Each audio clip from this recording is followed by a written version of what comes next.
I can hear my husband and mother-in-law's voices in the distance. They belittled and disparaged the lunchbox shop I had cherished. I had endured my mother-in-law's harassment for 7 years, but was it right to be trampled on like this? Honestly, I had reached my limit.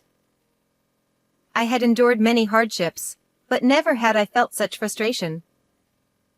I was so upset that I couldn't even cry. "Please, let me get a divorce," I said, forcing the words out from the back of my throat. The next day, I started quietly preparing to leave, packing my belongings. Click. When I looked to see what it was, my husband's stepdaughter, Serena, was pointing her smartphone camera at me and laughing. Being divorced twice is so hilarious. Ha ha. Pathetic! You were probably dumped by your ex-husband too. Adding insult to injury, my husband chimed in. Just then, I heard the sound of a car outside. "It looks like my ride is here," I said, and everyone present looked puzzled.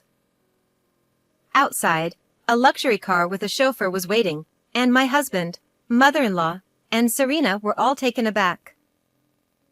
Ignoring their murmurs, the door quietly opened and out stepped a tall, handsome man who looked like a model.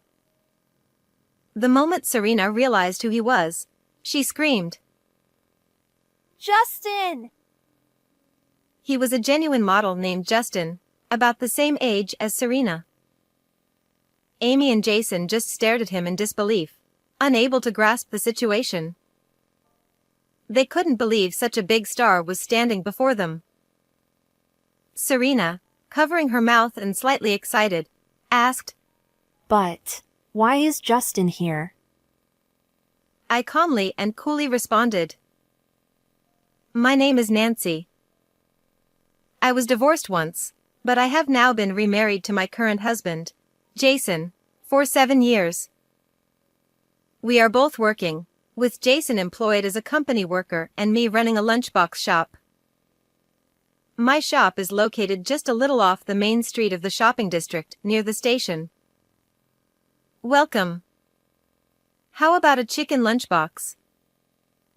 I had been selling lunchboxes at my shop, Nancy, and was calling out to customers that day as well. 7 years ago.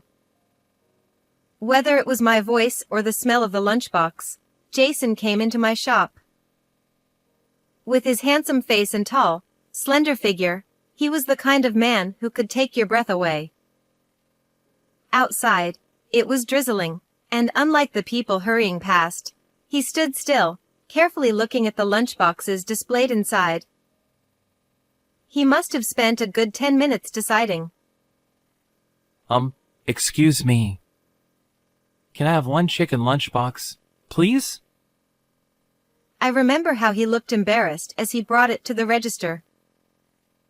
After he paid, I put the lunchbox in a plastic bag and handed it to him. He then asked, Do you have some time after this? Maybe we could have a meal together. No, that would be inappropriate, I replied. Then, could I at least get your contact information? Of course, I refused that too, but he came back another day. So he continued buying a chicken lunchbox and making small talk before leaving. He'd mention things like how nice the weather was, how pretty the flowers outside were, or how delicious yesterday's fried chicken was. Through these repeated encounters, I gradually became attracted to him. We started sharing personal stories, and we discovered that both of us had been divorced before, which brought us closer together. Jason said, If you don't mind, would you go out with me? What? Actually, I fell in love with you at first sight when we met. He confessed. With that, our relationship quickly deepened, and it didn't take long for us to reach the goal of marriage. Being with him was so enjoyable that time seemed to fly by. Even after I started living with Jason, I continued running the bento shop.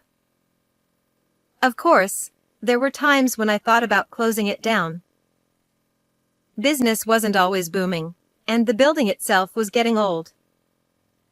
But Jason reassured me with a smile. Don't worry! Nancy, your lockboxes are delicious. Be confident. We can still make the shop work with some renovations. I don't have the money for renovations, I said. I do! Jason replied. Let's get a quote from a contractor. Even though we were married, I felt it was too much to ask of him. I tried to refuse several times, but he didn't seem concerned. On the contrary, he said he was happy to help. In the end, we decided that he would cover about half of the renovation costs after discussing it together. After the renovation, the shop looked clean and almost brand new. It's like a brand new building. It's all thanks to you, Jason. Thank you so much. No matter how much I thanked him, I truly couldn't express my gratitude enough. Interestingly, after the renovation, we had a constant stream of customers. Some even mistook it for a new shop. The change in the shop's atmosphere likely contributed to this. All right, let's keep this momentum going. Let's add some new items to the menu. I felt energized and enthusiastic, and every day felt fresh and exciting. Even a simple trip to the supermarket became a quest for new lunchbox ideas. My cooking skills improved, and Jason, without any bias, would often say, Delicious! With a beaming smile. Focusing on the shop brought new energy into our lives. This lunchbox shop became my passion. With the addition of new menu items, I was more dedicated to the shop than ever before. As time went by, it was already almost a year since I remarried Jason. Compared to when we first started dating and during our honeymoon phase, our conversations had significantly dwindled. Given our age, it's perhaps natural that we've settled into a quieter routine. I didn't question this. What did concern me was Jason's fickleness. The phrase easily excited and easily bored described him perfectly. His hobbies constantly changed, and each time, he'd go on a spending spree. When he got into golf, he bought numerous balls, clubs, and outfits. He even became a member of a country club in another state and played golf with his fellow members weekly. Initially, I was genuinely impressed by his enthusiasm.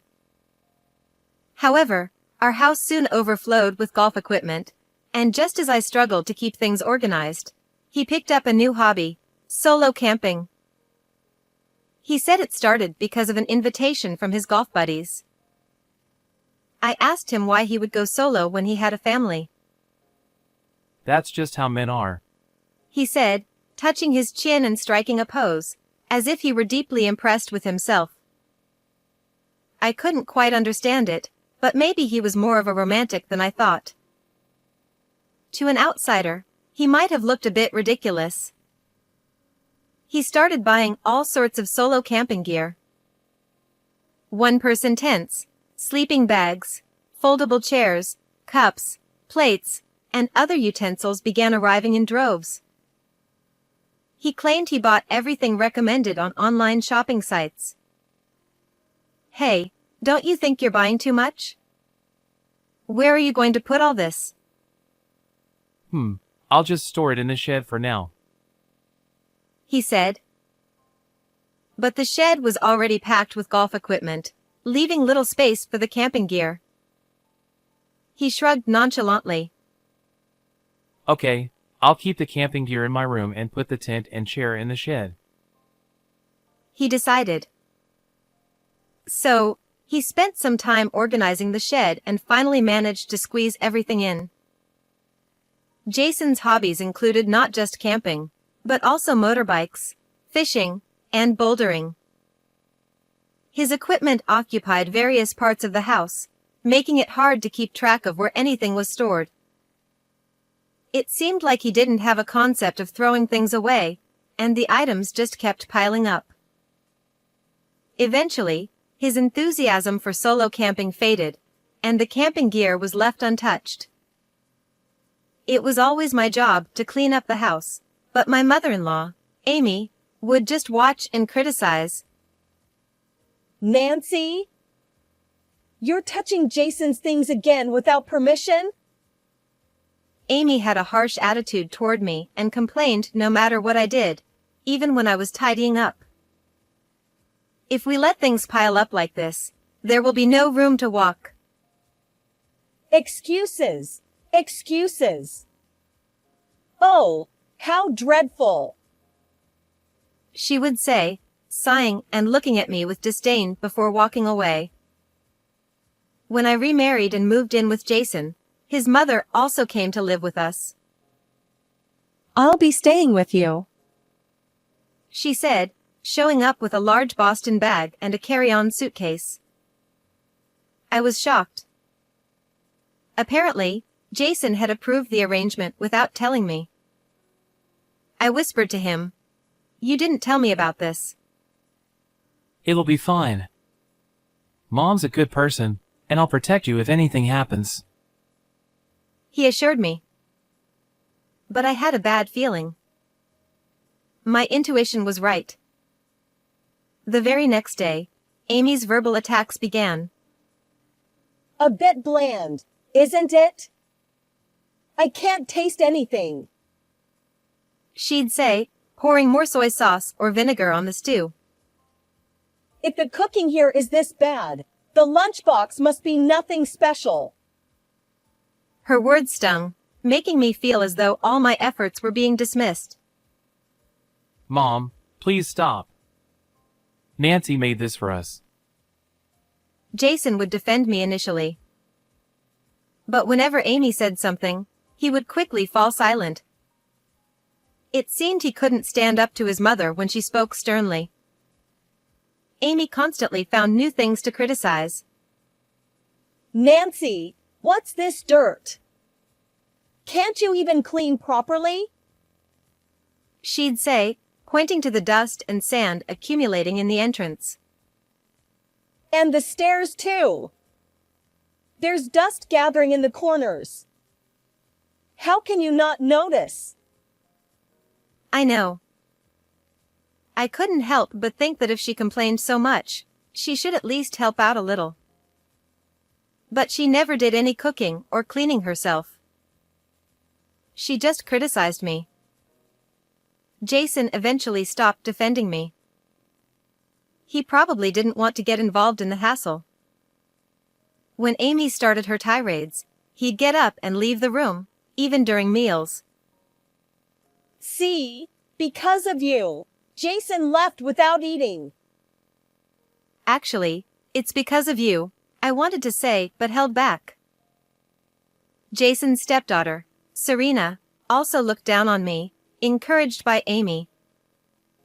Hey, I told you I hate fish. Why did you serve it? Are you trying to annoy me? As a high schooler, Serena was outspoken and spoiled by Amy, refusing to eat anything she didn't like. Whatever. I'm done, she'd say, leaving the table, ignoring my efforts to provide balanced meals. I wondered how long this daily struggle would continue. Despite my worries, I put on a cheerful face at the lunchbox shop, my one sanctuary. Since the lunchbox shop gained popularity, sales have increased, and we have acquired several large clients. This was unimaginable before the renovation. The shop's success is thanks to Jason, I thought. I tried everything I could, new seasonal menus, and smaller and healthier options for women. Still, Amy and Serena scoffed, making me feel frustrated. Even after 7 years of marriage, nothing changed. Despite the constant sarcasm, I developed a habit of letting their comments go in one ear and out the other. When I didn't react to their remarks, Amy and Serena seemed to lose interest and eventually stopped. Meanwhile, Jason started coming home late more frequently. I wondered what was going on, but the smell of perfume on his suits and shirts gave it away.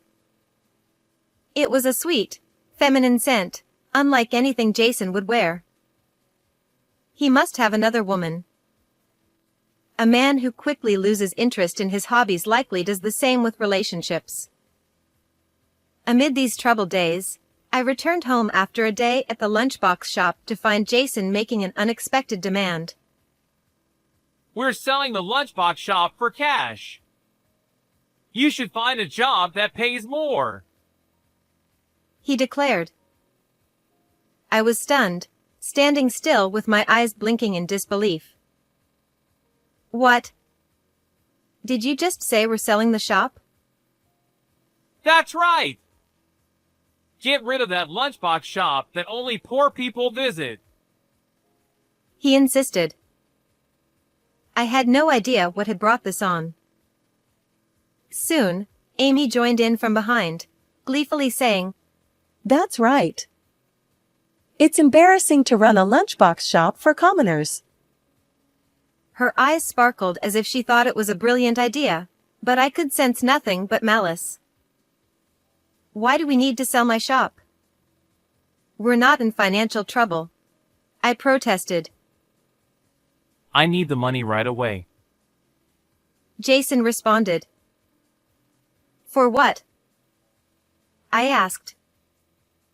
Stop arguing and do as Jason says.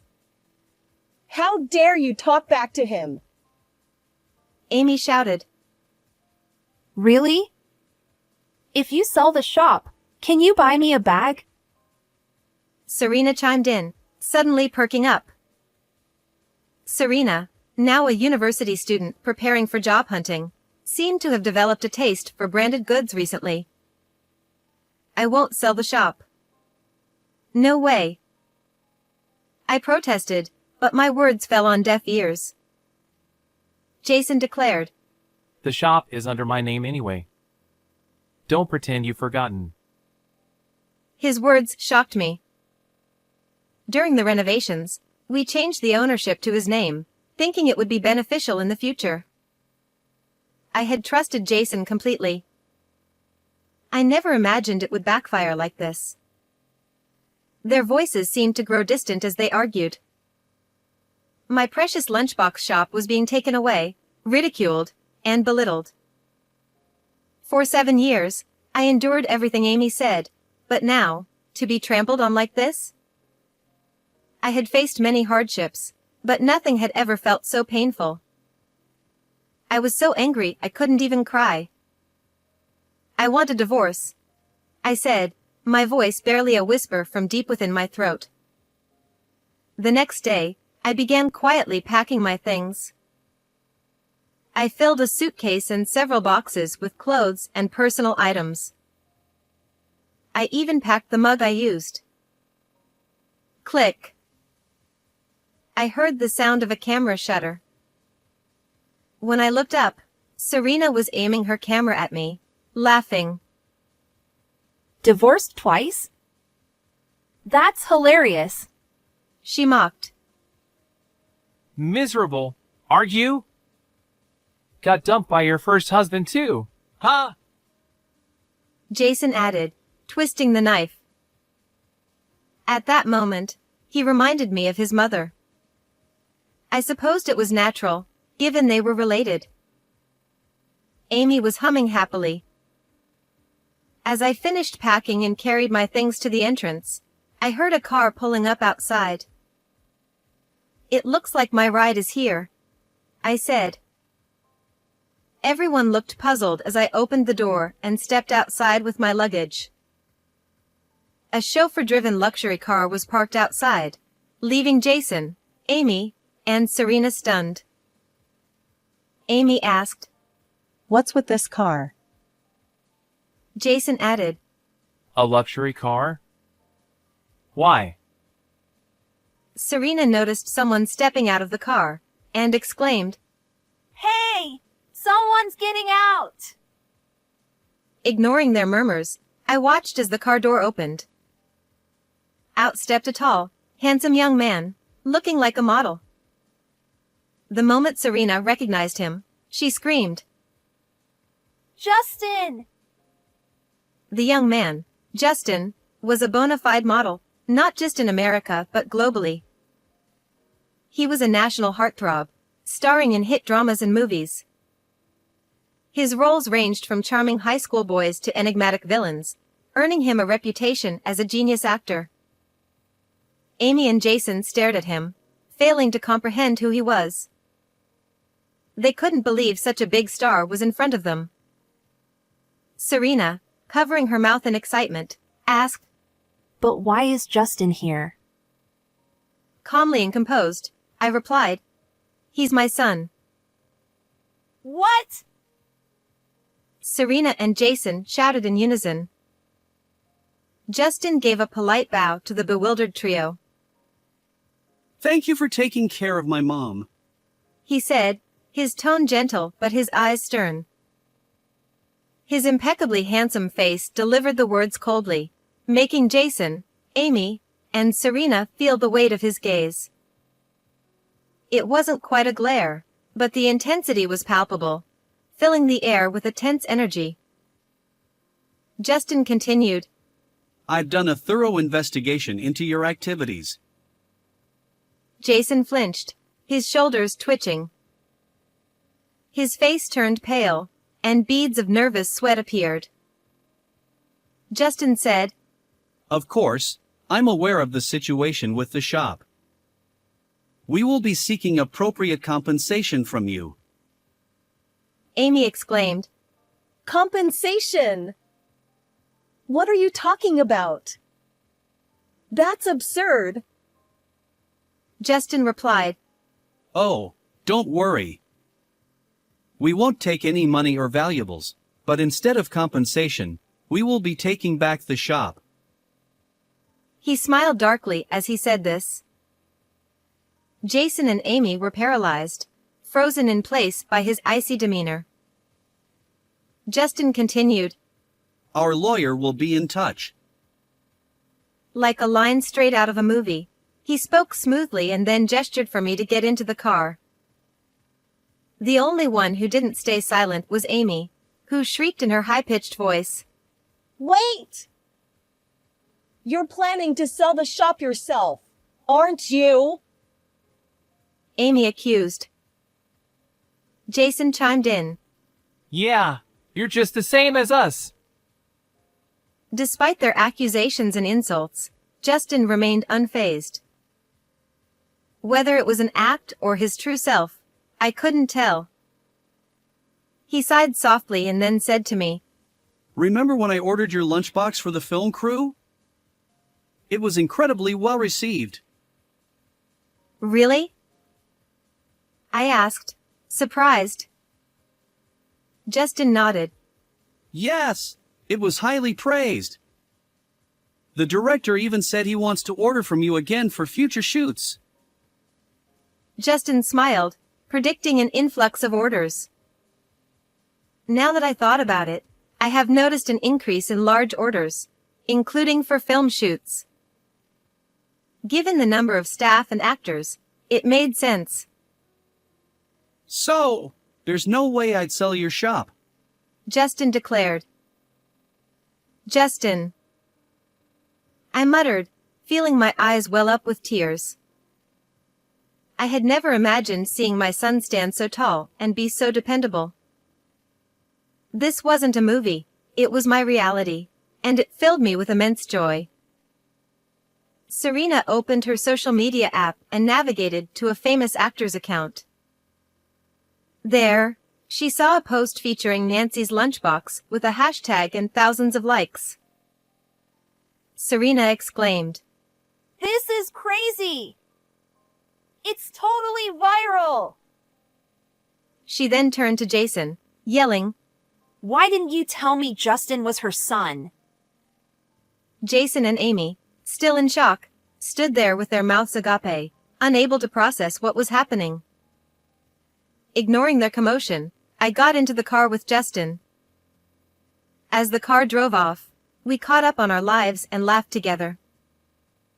It reminded me of 10 years ago, back when Justin was in middle school and I was running the lunchbox shop with my previous husband. The shopping street was bustling with activity, and our regular customers and other shop owners frequently bought our lunchboxes. Even back then, Justin was a popular, handsome middle schooler and well known as the poster boy of our shop.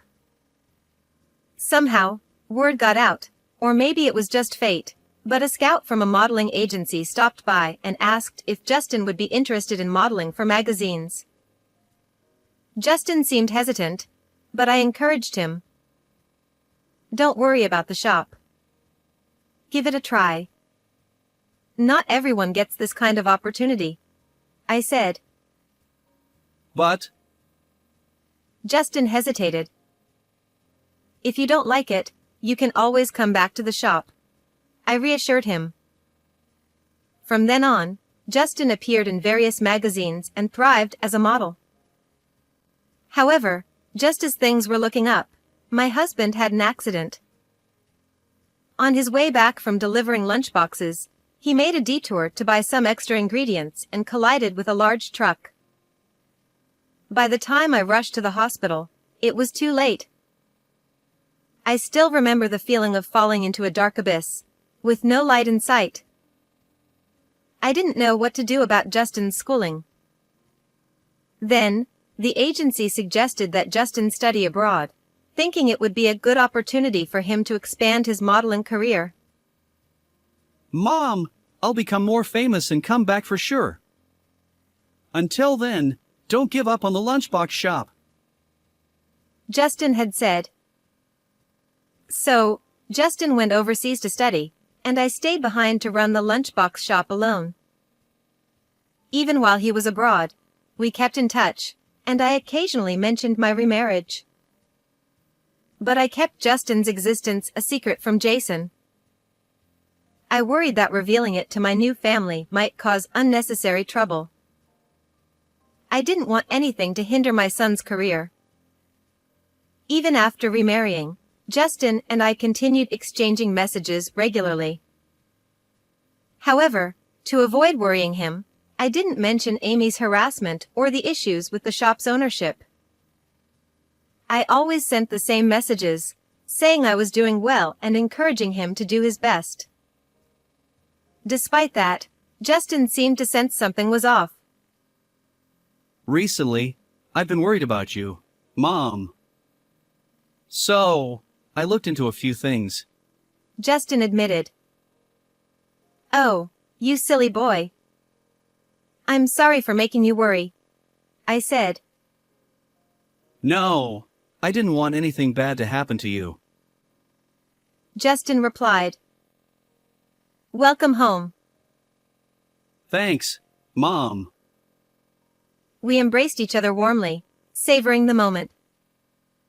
Justin said, So Mom, let's talk about the future. To my surprise, he had arranged a house for me. Please don't trouble yourself. I can manage on my own, I replied. It's fine. I want to be a good son and take care of you. He insisted. The house was within walking distance of the lunchbox shop, fully furnished with all the appliances and utensils I could need. It was the epitome of comfort and convenience. I was so moved and grateful that I almost cried. Thank you for such a wonderful home. I'll cherish it, I said. From that day on, I started a comfortable life in my new house. Justin quickly hired a lawyer to settle things with Jason. He planned to reclaim the rights to the shop and seek alimony for Jason's infidelity. Additionally, he intended to demand compensation from my mother-in-law for the mental distress she had caused me. However, what the lawyer discovered was even more shocking. Jason was currently involved in disputes with multiple women, at least 4 besides myself. Realizing what a shameless man he was, I felt more relieved than ever that I had managed to divorce him. I also heard from the lawyer that Amy and Serena have become reclusive. They had been bad-mouthing my cooking and the lunchbox shop to friends and neighbors, fabricating stories about bland food and infestations of rats and insects. However, their baseless claims were not taken seriously, likely due to the high ratings the lunchbox shop received on social media. Consequently, they were seen as troublemakers and shunned. Serena even had a job offer rescinded because of her negative social media posts. I could almost hear my mother-in-law's shrill voice saying, It's not our fault. It's that wife's fault. The embarrassment must be overwhelming for them, as they value their public image greatly. But they brought this upon themselves. As for me, I've continued running the lunchbox shop post-divorce and my days are fulfilling. Thanks to Justin, I regained the rights to the shop. When I received this good news, I was so thrilled I jumped up 30 centimeters.